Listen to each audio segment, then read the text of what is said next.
طيب قبل أي شيء بس عايزين نصلي على الحبيب مصطفى عليه أفضل الصلاة والسلام. هنبدأ شرح الفيديو عن اختراق الواي فاي.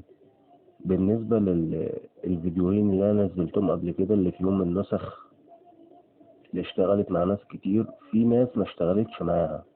طيب في حاجة، انت النسخة ديت هسيبها لك في صندوق الوصف، تحملها تحميل مباشر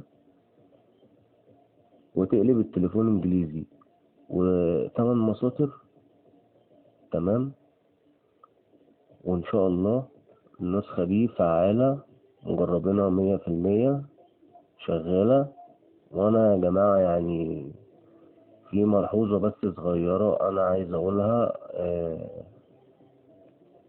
يعني اللي بيتصل بشبكة او بيخترق شبكة، يعني مش عايزك تكون مستديم يعني على الشبكة، لان انت لو متصل مع حد بيفهم، انت تليفونك كله هيبقى في ايده، يعني ملفاتك وخصوصيتك يعني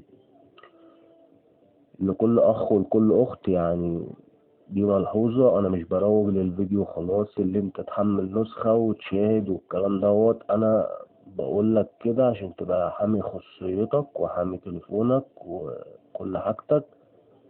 انت ما تتصلش غير بس يعني لما تكون انت محتاج نت ضروري، غير كده انا ما انصحكش. طيب النسخة دي يا جماعة أنا طبعا بنصح بالواتساب، برنامج جميل.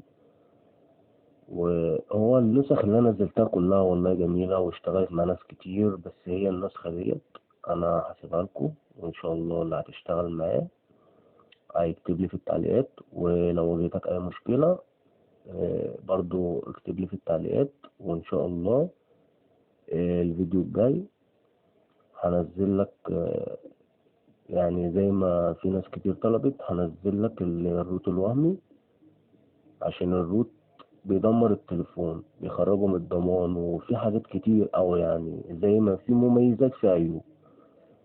يا رب يكون الفيديو عجبكم، وبكده يبقى انتهى الشرح. أخوكم زوزو الطلياني. ويا جماعة زي ما قلت لكم النسخة شغالة 100%. أي حاجة اكتبولي في التعليقات.